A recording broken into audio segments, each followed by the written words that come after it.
See, a game changer, separation without a scalpel. Pinched nerves unpinched, bulging herniated discs reposition. And they're all designed to pinpoint inflammation in the body, reduce pain, swelling, and accelerate healing. Pain-free living and back to doing the things you love. Now, to find out what we can do for you, you got to start with a diagnosis. And $23 covers everything in your new patient appointment. $23 covers your extensive exam, any and all x-rays and imaging, and your accurate diagnosis. So don't do nothing and never settle for a pill. Take advantage of the $23 new patient offer at the Dr. Gill Center. New phone number, 882-4838, 882-4838, online at callmepainfree.com.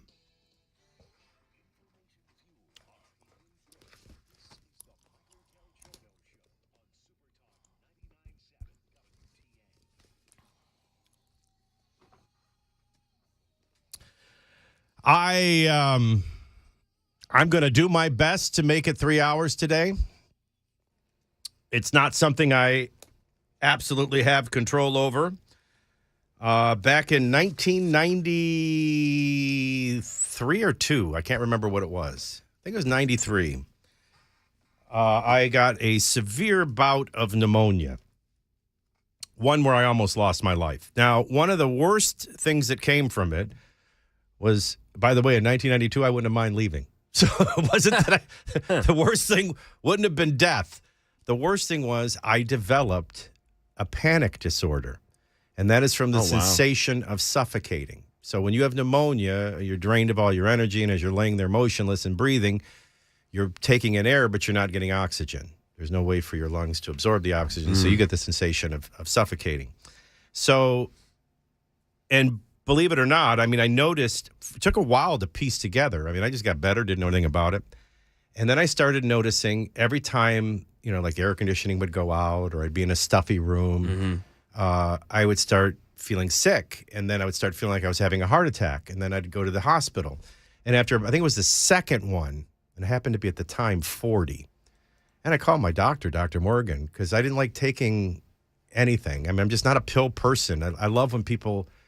the people find crazy things to attack us on. Dan was reading some off the super text line, which he should probably stop reading so much. But they always, pick on me like I'm some kind of drug addict. And I have surgeries and I don't take pain pills. I just keep the area frozen because I just don't like pills. I don't like anything that alters the way I feel. Mm-hmm.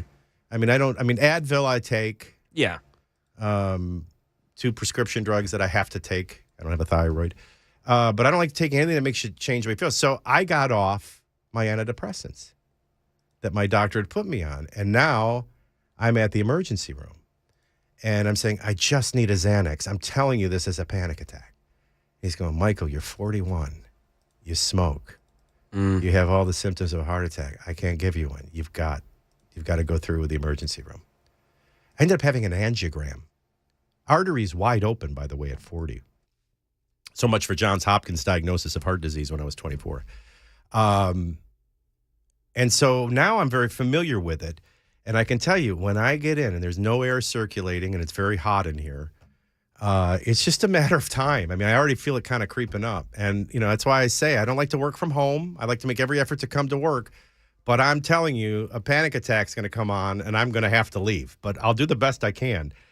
Maybe I'll strip down to my underwear to try to make it last a little bit longer. But this is obnoxious. That would make the stream more interesting. Let me find you a fan, Brother Michael. Well, I don't know I don't even know if that'll work. But it'd be a shame because I have, and this is just, it could be Satan, right? Because there are some days, I'll be honest with you, like a doctor in the emergency room. I had a friend who was head of an ER.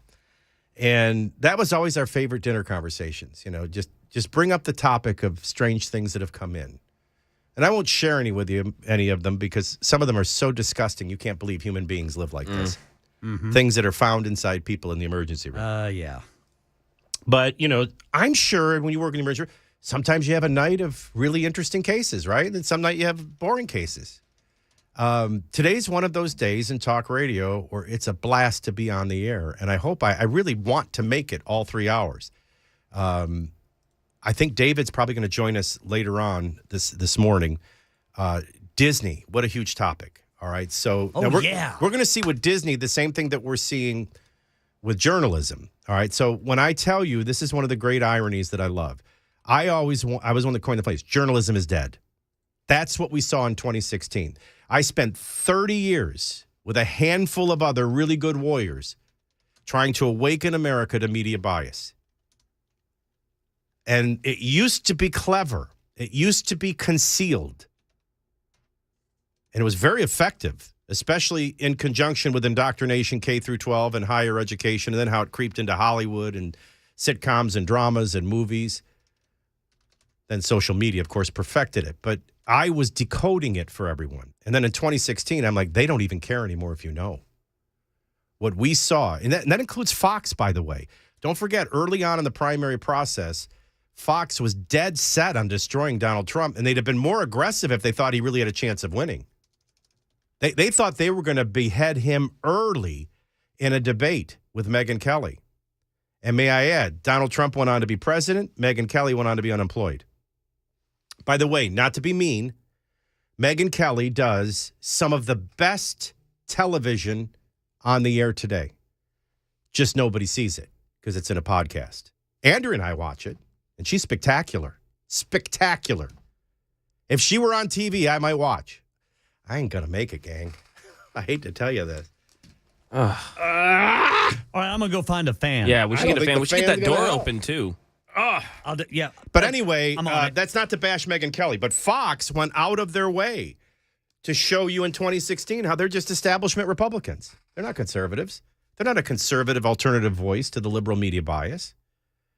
The liberal media bias was outrageous and crazy. I mean, what we saw them do to President Trump, and I said, the most significant thing in 2016, I said this in 2016, 2017, 2018, 2019, 2020, 21, 22, 23. The most significant thing that happened in 2016 was not Donald Trump's defeat of Hillary Clinton. It was the death of journalism. And the death of journalism has now led to the death of journalistic jobs. You all get the woke is broke, right? By the way, I just scrolled past. You think that'll help? Look at my ops manager. This is why I love him. Come in, handsome. I won't talk to you on the air. I know you're shy. You say you're shy. Weren't you a disc jockey early in life? Yeah, once in my life. What did you do? 50 minutes of nonstop music? Where can you plug this in? I have no USB? clue. All right. It needs USB? Yeah. You do your thing. I'll figure it out. Yeah. I ain't going to make it. I mean, we could drive home for 30 minutes. It ain't going to help. I mean, once it starts, it's bad. This is actually good info. Yeah, I got... But once it goes beyond shortness of breath and chest pain, I got to leave, just so you know. I love you. And if I die, you're the only one I love. By the way, you're very handsome. Yeah, I'm leaving now. Okay. That's my ops manager, who I love and respect. The man. So, no, I scrolled by the picture. I still can't get over that Joe Biden kiss of Doug, the second gentleman. I scroll by it all the time. Ask Charlie, would he let anybody kiss his wife on the lips? He would? Would your wife let me kiss you on the lips? No, now he's going to suspend me. But anyway, we got layoffs coming. And the bottom line is tremendous layoffs by the thousands. And so you've got employees. Now, again, they don't understand. This is all matrix stuff. They don't understand their condition.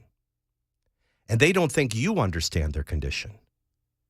So now you have massive layoffs at NBC and MSNBC. We also have massive layoffs at Disney I'm going to get to. But at NBC and MSNBC, they're having massive layoffs, and now the others are threatening to walk out over the layoffs.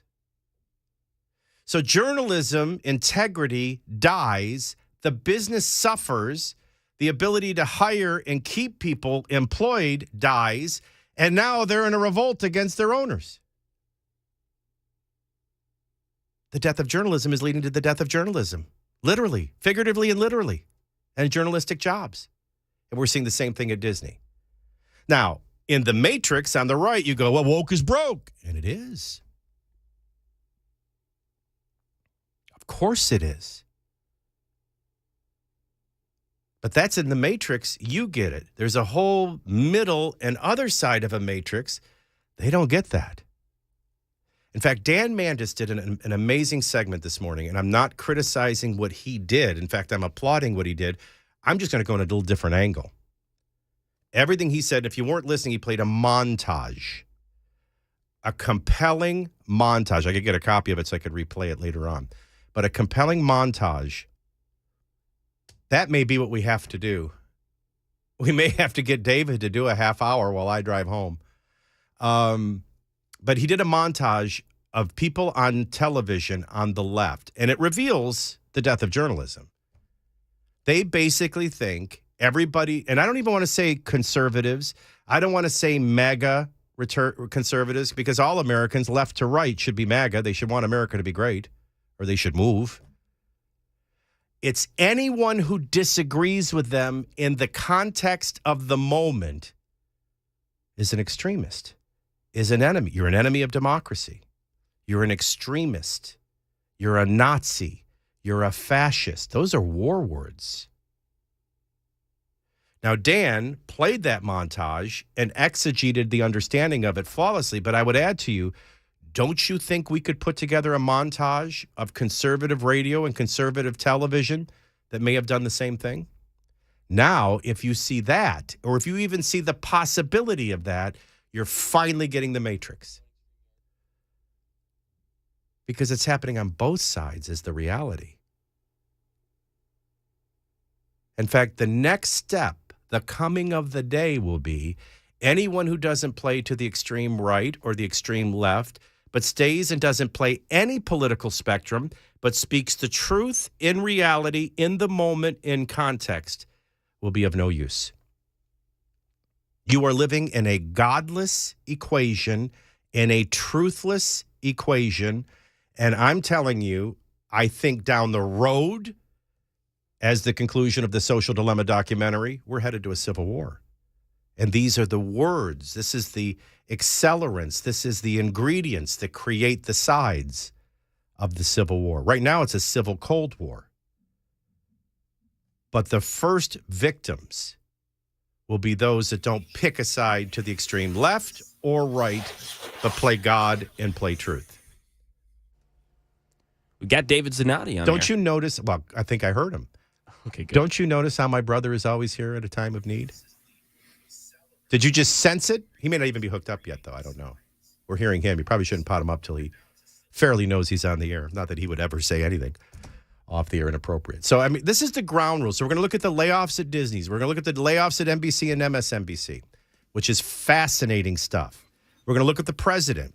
This is a president who based a State of the Union address on a lie and then moved forward from a lie. What's the only thing worse than that? He's moving forward on the road show in a lie. So the president doesn't relate at all to the American people or the seriousness of the times in which we're living, doesn't address any of the issues. He creates a false issue that Republicans are coming after Social Security and Medicare, and now he's on the road with that message. So what's worse, that he's not addressing the real problems and reality, or that he's created a fictitious problem, and that's what he's touring the country on? And he thinks he's getting away with it. Now we can sit down and listen to some of the clips with PBS on that. One other topic I wanted to get into, couple of heroes, if I can, before the break, and then we'll do David after the break. I want to congratulate an Arkansas Democrat, and I want to congratulate Gannett and the USA Today and Ingrid Jacques, to be specific, that in this matrix, in this pending civil war, some people, even on the left, are speaking the truth. I think that's a moment of hope. That and more between now and noon. If I make it till noon, it's 9:20. It's Super Talk, 99.7 WTN. I want to talk about Brentwood Jewelry.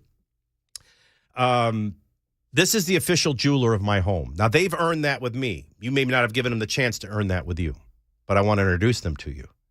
I want to tell you why I love them. I love Salem. I love his son, Brandon. I love the family, Mom. This is family-owned and operated, Rockwellian location in the heart of Brentwood, where it's been for 50 years. And every day a commitment to you, not just at Valentine's Day, not just at Christmas, every day, because we don't know when anniversaries fall. We don't know when birthdays fall.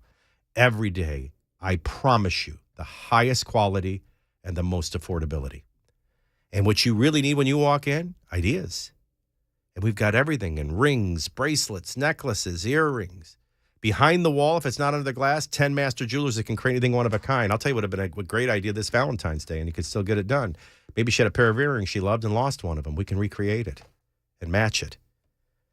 Endless ideas, endless quality, always affordability. The ability to make an impact in every price range. That's what I love about them. Exceptional style, exceptional deals every day. We've done a lot of Valentine's Day in our years. Over 50 years in Brentwood, just off Franklin Road on Church Street. Online anytime at BrentwoodJewelry.com.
Right now in our nation's capital, the House Oversight Committee is formally requesting documents from Hunter Biden. We've got details coming up at 9:30 on Super Talk 99.7 WTN. You know, it's those mean Republicans making up stories that don't really exist about poor Hunter Biden and the Joe Biden family. That's what it is. Well, they're half fake, according to Alexandria Ocasio-Cortez. Oh, that's right. That's right. 50% real and 50% fake. Hello, everyone.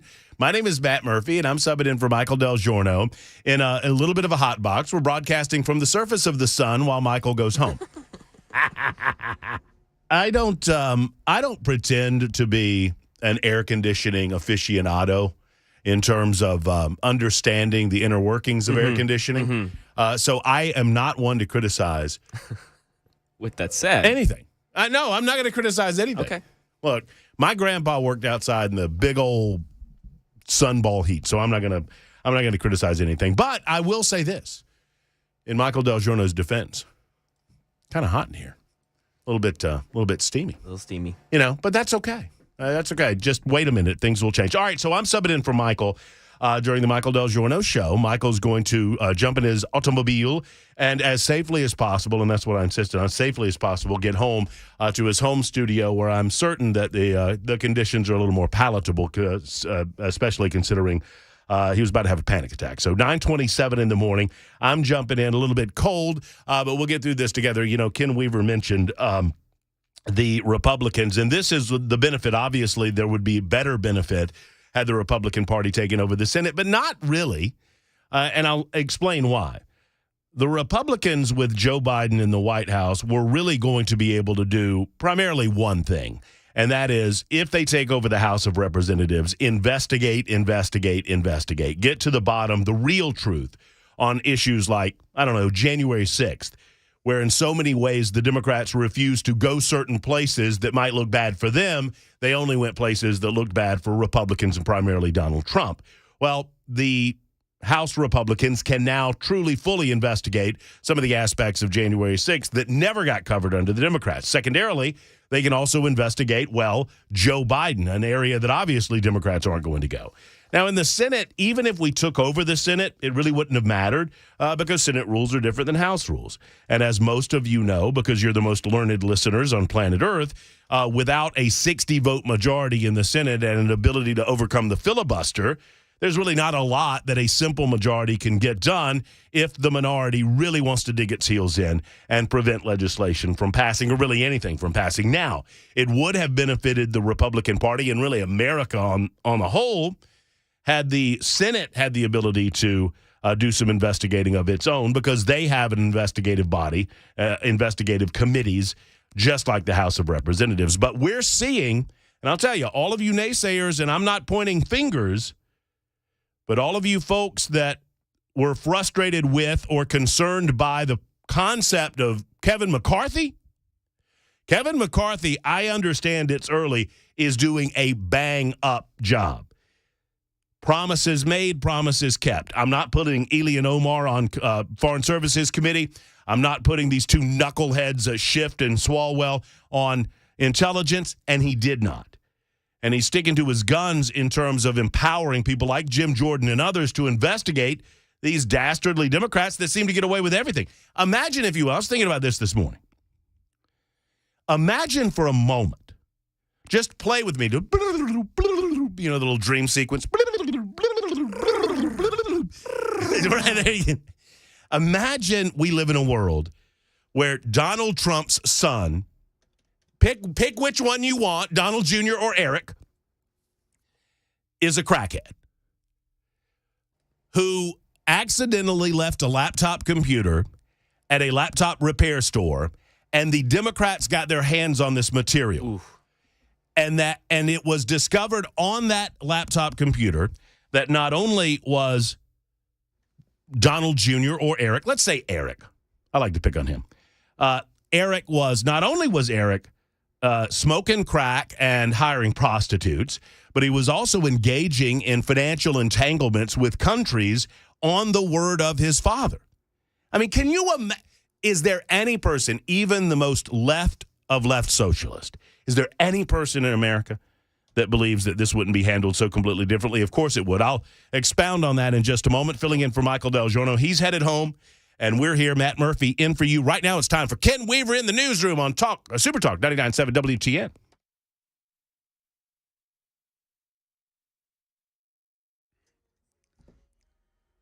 I'm Ken Weaver with your top stories, and we've still got crashes blocking the way. The off-ramp left shoulder block from 40 westbound to Hermitage Avenue. And then in Robertson County, you got a stalled truck blocking the right lane, 65 northbound, right before Bethel Road. Right now in our nation's capital, the House Oversight Committee formally requesting documents from Hunter Biden, President Biden's brother James Biden, related to their business dealings. Representative James Comer of Kentucky giving them until the 22nd, or they may be subpoenaed. Republicans looking into any possible involvement by the president in their financial conduct with foreign governments like China. Damage and injuries from tornadoes in Louisiana. This is David Cook in Tangipahoa, who says he just got home from work last night when a tornado ripped through his area, knocking him to the ground. I was laying down. When I got up, I had to just fall on the floor, 5 people hurt, their mobile homes turned upside down. Entertainment news. Raindrops are falling on my head, they keep falling. Burt Bacharach, legendary composer for Dionne Warwick. Tom Jones, Aretha Franklin, has passed away at the age of 94. That's the latest news. Weather's next. I'm Ken Weaver, WTN News.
Super Talk 99.7 WTN. It's the Michael DelGirono Show. Matt Murphy in briefly for Michael, 9:37. Glad you're with us. Mac Morey behind the glass. Ken Weaver in the newsroom. Thank you all for being here. Ken Weaver announcing, man, oh, man, if Burt Bacharach, which we had all taken, right, 94 years of age. 94. And I could never pronounce his last name. Give it to me, Weaver. Burt Bacharach. Bacharach.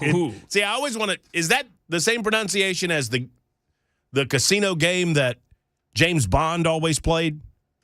That was Baccarat. I don't know. You know what I'm talking about? No, I don't know about that. Bond always played the you don't know the Bond. He wouldn't play poker. He wasn't like us. He wouldn't play blackjack. He played that Baccarat. Baccarat, I think it is. And I always mispronounce. Yeah, oh no. Magic Moments was one of his songs. I was looking at some of the songs from Burt Bacharach. And he has far more than you think he does. But he has that specific sound in most of his music. I mean, this guy's in love with you. Raindrops keep falling on my head. You did one from Dionne Warwick during the break. Together forever. I mean, so that's just the soundtrack of the 60s there. Yeah. I say a little prayer for you. Right now, the 20-something-year-old Mac Morey is kind of giggling to himself. I get it. I get it. Yeah. This is fun. This is not some of that hippie hop garbage that you kids these days listen to. This is real music, Maury. This ain't auto-tune crap. Get off my lawn. That hippie hop. I don't know what that stuff is. Yo, bro. Is that what they say? Yeah. My homies. In the afternoons, I call Mac Morey my homie. My homie. Yeah, because of his Kansas City Chiefs affiliation. Back to the point. You know, AOC, and Dan Mandis played the clip this morning where AOC says that the Hunter Biden laptop story is half fake. Well, I guess I could look at that glass as half empty, but I'm going to choose to look at it as half full. At least they're coming around. When the Hunter laptop story broke, we were told immediately that the story was 100% fake and that anyone regurgitating the story was doing the business of the Russians and Vladimir Putin himself. That the Russians were bound and determined by hook or by crook to get Donald Trump elected again, despite the fact that they had nothing to do with getting him elected in the first place. And that the Russian oligarchs led by Putin were going to destroy Joe Biden in the same fashion that they destroyed Hillary Clinton, and they were going to bring him down. And it was a Russian disinformation campaign. And every liberal bureaucrat in the intelligence community lined up to get behind this concept, over 50 of them, and not one of them, and yes, it still pisses me off, not one of them has been held to account. Not John Brennan, not James Clapper, not one of them. And all of them were lying their tushies off. And they knew it. A lie, by definition, is something that you say that you know not to be true at the time that you say it. Mistakes are allowed. Lying shouldn't be. I guess it is allowed.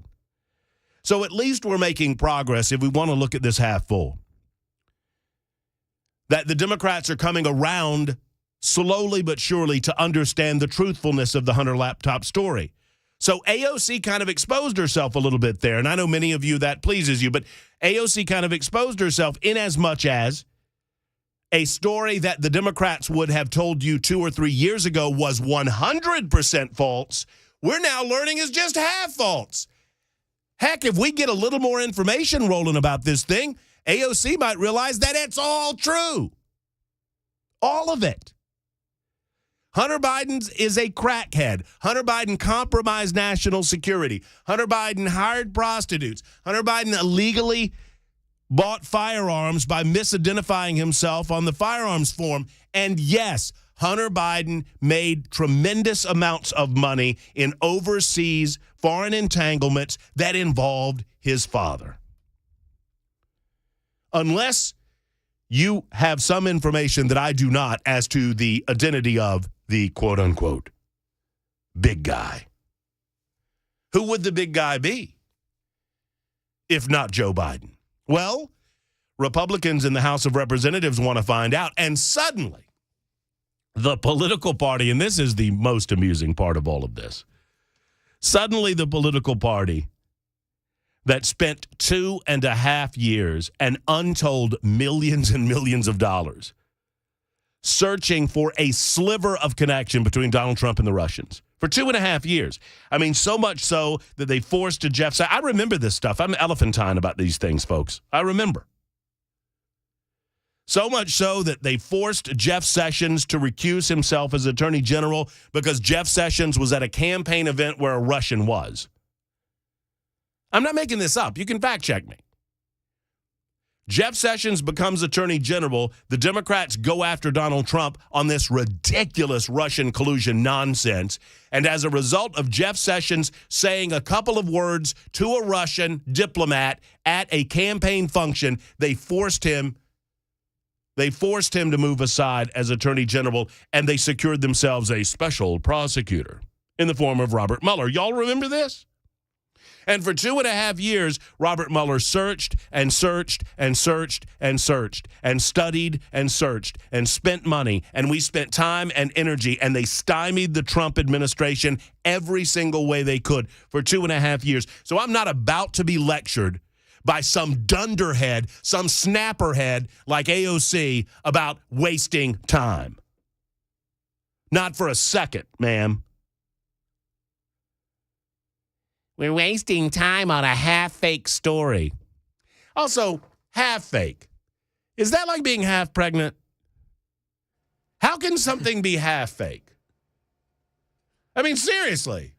Yeah, half fake would insinuate that something could be half real. Well, it has to be half real. Yeah. If it's half fake. No way. Right? So, hey, Mac Morey, I've got, you ever heard of Pablo Picasso? Mm-hmm. Right? Yes. Okay. Yes. I don't know. I'm checking. I just want to make sure. I know you've heard of that Banksy guy. Let's do Banksy. That's Okay. more your speed. Great. I just love picking on you because you're actually an old soul. You're in your mid-20s, but you're kind of an old soul. And so that's why I like picking on you about your age. So that Banksy, you know, that guy that does the real fancy art and people spend millions and millions of dollars on it. I've got one. Really? It's only half fake. Is it worth millions of dollars? Well, it's worth hundreds of thousands, Ken, because it is, after all, half fake. Well, that means you get 50,000. Yeah, sure. You see how that works? I'll take it. Those are just the natural facts. Right. These half fake. What is that? You know, now that I think about it, let's downshift into the language. What does that even mean? Comer should have did a follow-up question on that. He should have said, what do you mean half fake? Half fake. Explain yourself. Yeah, with just a point of order. Point of personal privilege. Point of privilege. The distinguished gentlewoman from New York, would you mind explaining to me what half fake means? I mean, it's either fake or it's not. That's like that line out of Ron Burgundy. 60% of the time it works every time. That's right. Sex Panther. That's sex. It's made from bits of real panther, so you know it's good. I'm going to be honest with you. That smells like pure gasoline. Don't give me. Sorry about that, brother Matt. That's the same scene or close to it where I can't talk about this on the radio. Yeah, we can. He's standing there trying to talk to Christina Applegate, and he's in a certain state. Yes. And he's just ignoring. Anyway, I have many leather-bound books. They smell of rich mahogany. Baxter. Anyway, half fake. Yeah, so things are, according to AOC, they're half fake, which is just ridiculous. But I think we should applaud AOC as a symbol of how the Democrats are coming around to the concept that it's half real. If it's half fake, that means it's half real. Yeah. Now we just need to boil down to exactly which parts she thinks are fake and which parts are real. Are the photographs of Hunter Biden naked in bathtubs smoking crack rock, are those the real parts, AOC, or are those the fake parts? Maybe it's the real email that Hunter Biden exchanged ideas with officials from Burisma in Ukraine. Maybe that's the real part, or no? Is it the prostitute part that's real, or is that the fake part? Inquiring minds want to know. AOC exposing herself accidentally, claiming that the Hunter Biden, it's a half-fake story. We're spending all of this time and energy on it. Well, what would you like to spend your time and energy on? Turning America into a socialist state? Oh, wait. I know the answer to that one. And in the meantime, other items in Washington, D.C. making the rounds. Of course, Joe Biden and his sycophants in the mainstream media are claiming great victory on the part of Uncle Joe. I call him Sloppy Joe. Sloppy Joe and his minions are saying, boy, oh boy, we got those Republicans, didn't we? When they actually had the audacity to say something truthful in the State of the Union address, that Joe, he got him. He pinned him in a corner, and now they're not going to cut Social Security. He's like making things up as he goes along. The Republicans were never going to cut Social Security. It can be explained very simply. What the Democrats are trying to rely on, basically, the stupidity of the American people. I said yesterday, and I'll repeat it again on Michael's show, that this was a speech. This was not a speech for you. It was not a speech for Ken Weaver. It was not a speech for Matt Murphy. It was not a speech for Mac Morey. It was a speech for morons and ignorant people. And those are two different types of people. Don't get me wrong. Now, morons can be ignorant, and ignorant people can be morons, but they can also be mutually exclusive. An ignorant person being someone that simply doesn't have the information to make an informed decision about a particular matter. A moron, well, you can't talk to a moron. You can't fix stupid. The Democrats have boiled down their basic political identity into convincing dumb people that they will give them things for free from rich people. That's their basic campaign philosophy, domestically at least. Now, from a foreign policy perspective, it seems to me their basic foreign policy initiative is to get us into World War III with Russia. Oh, by the way, coming up on the Murphy Show a little bit later on, a little teaser. Nice. Joe Biden and his administration blew up Nord Stream 2. And I predicted that was the case when it happened. And I'm not taking a victory lap. I'm not taking a Murphy was right victory lap now. I will do so at 12 noon. Joe Biden's administration initiated a clandestine plan to take down Nord Stream 2. He said he was going to do it, then he did it, and the media gives him a pass on it. Michael DelGirono on his way home. Matt Murphy broadcasting from the center of the sun. It's 9:50 on Super Talk 99.7 WTN. Back in a jiff.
Got a stalled truck in the way in Robertson County. The right lane is blocked, 65 northbound, right before Bethel Road. We've got breaking news about regulating drag shows in Tennessee. And one of America's most iconic musicians and songwriters has passed away.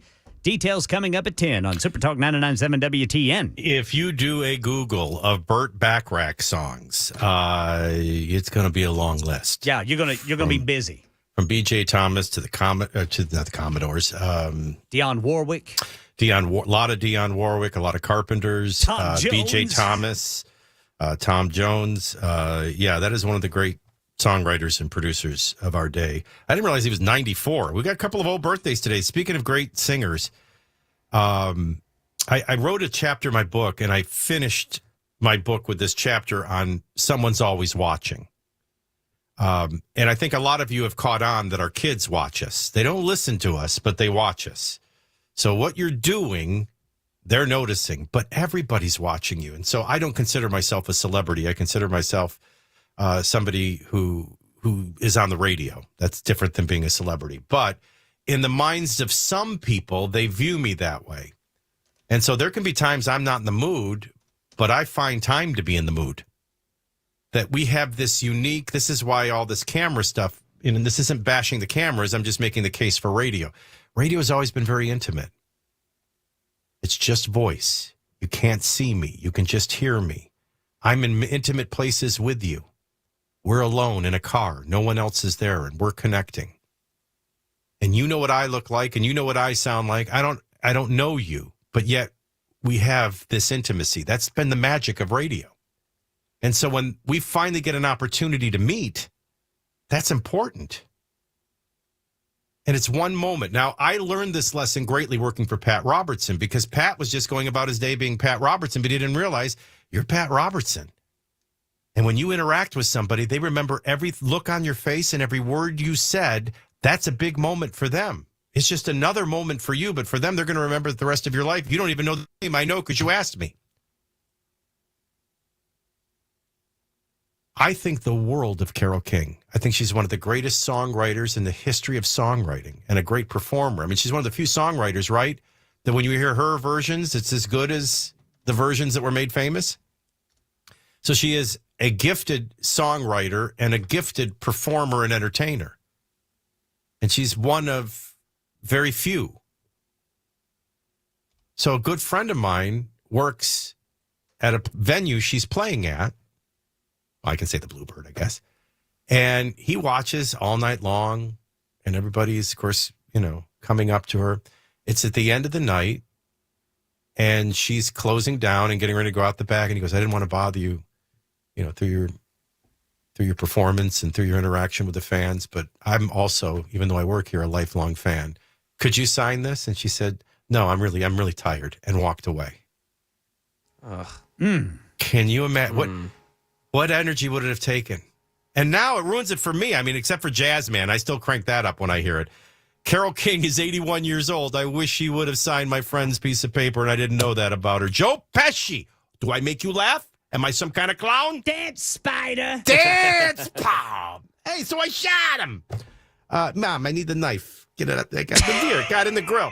Joe Pesci, 80 years old today, and happy birthday if it's your birthday. And there's some Burt Bacharach queuing up in the background. All right. Hopefully no panic attack. Let's move on for a busy 10 o'clock hour. I want to pick up right where I left off. Couple of quick thank yous to some on the left and some further proof that there's just as much hatred on the right as there is on the left, and there's a bigger problem that this hatred exists. So who acts first? We'll do that next hour. Stay with us.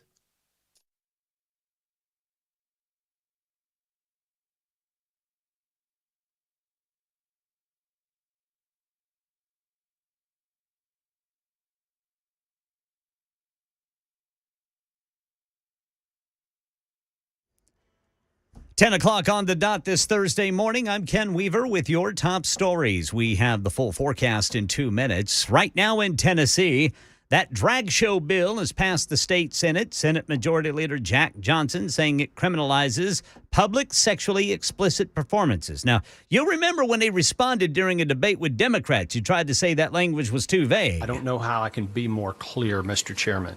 This bill only deals with sexually explicit, sexually graphic entertainment. All right, we'll see where it goes next. Right now in our nation's capital, the House Oversight Committee formally requesting documents from President Biden's son, Hunter Biden, the president's brother, James Biden, their business partner, all of it related to their business dealings. Chairman James Comer of Kentucky giving them until the 22nd or they may be subpoenaed. Republicans are looking into any possible involvement by the president in his son's financial conduct with foreign governments like China. Entertainment news. One of America's great composers and music producers, Burt Bacharach, has died. He was 94 years old, died yesterday at his home in L.A., according to his publicist. Bill Dill looks back on his career. Burt Bacharach teamed up with Hal David in the late 1950s, and together they produced some of the 20th century's most popular songs. Many like Do You Know the Way to San Jose, Walk On By, and I Say a Little Prayer were produced specifically for and performed by Dionne Warwick. What's new, pussycat? The songwriting duo did movie themes too: Elfie, Casino Royale, Butch Cassidy, and the Sundance Kid. Burt Bacharach performed on TV's Dancing with the Stars and several times was a special guest on American Idol. And I'll never forget him in Austin Powers playing the piano on a float in a parade. That's the latest news. Weather's next. I'm Ken Weaver, WTN News.